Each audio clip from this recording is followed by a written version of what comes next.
Hi guys, welcome back to meetrabbits.org.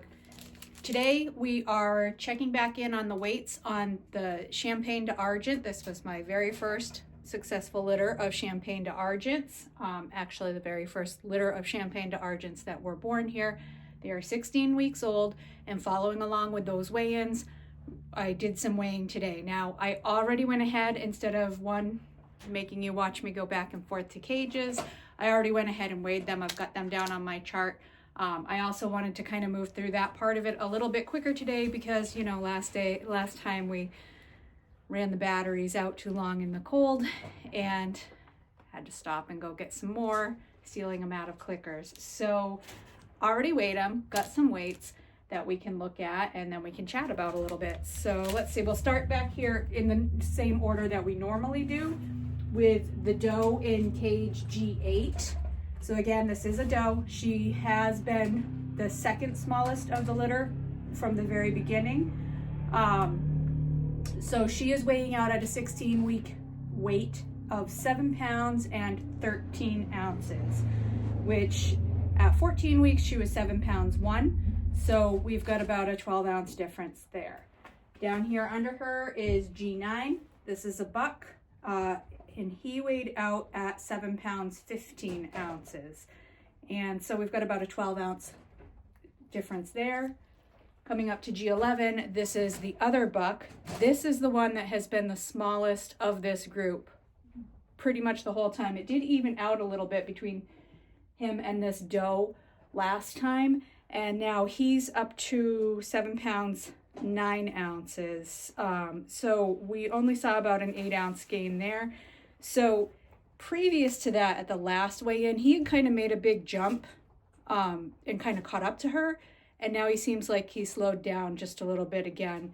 And then if we come down here, this is the doe that I've been talking about maybe keeping the whole time, holding her back as a breeder. This is G12, and she's weighing in for the 16-week weight at 7 pounds 15 ounces, which is a change of about 8 ounces.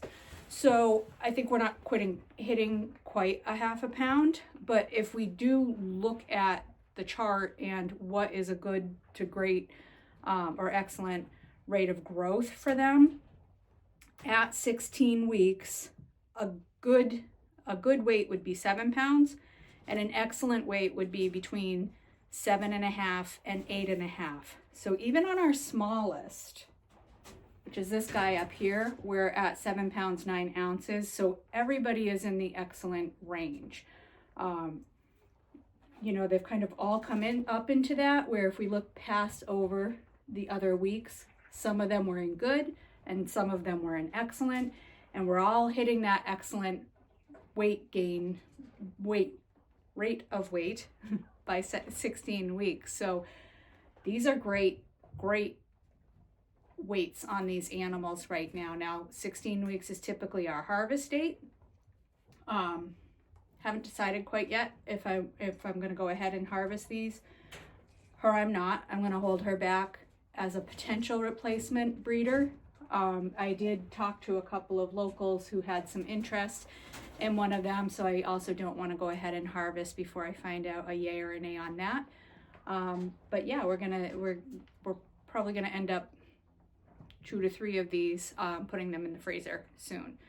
So that's where we're at. I'm really happy with the rate of gain on these the whole time. This is my first venture into Champagne d'Argents. I will, for whoever is kept around beyond this point, I will keep weighing them up into a mature weight of, say, like 24 weeks, so that we can just see how that growth curve continues all the way through. As a breed overall, you know, we've had some issues with the 2 does and their success as mothers. However, I do also have some upcoming videos about how that breeding went, because they have all kindled now from the last breeding date. And I'm kind of just going to wait and give you that in a different video. So they're coming along. Probably the only complaint I hesitate to call it a complaint because this is not unknown, is that maybe their litter size as a breed right at this point is leaning a little on the low side for me of like 4. But Champagnes, like, they typically have smaller litters than say like a New Zealand or a California, and 6 to 8 is not an unusual litter size for them.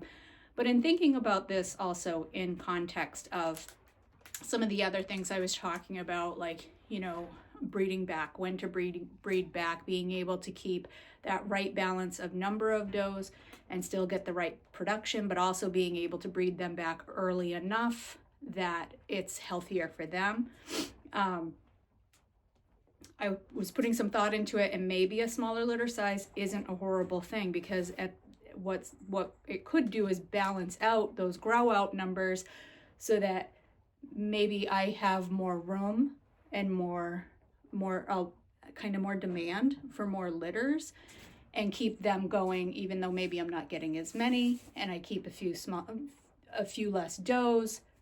I feel like that could balance out to just be a better, more manageable number overall for my program. Everybody's program is going to be different. If you want big litters and you need to push out a lot, then, you know, that might not be the right decision for you. But it also kind of lets me keep this breed that I'm very interested in. Those are a lot of thoughts kind of for a different day. Just kind of trying to let you know where we're at with these. So a couple other things coming up soon. In the next couple of days, I'm going to have a color update on those kits that we looked at, that there were cross between the Champagnes and the Californian.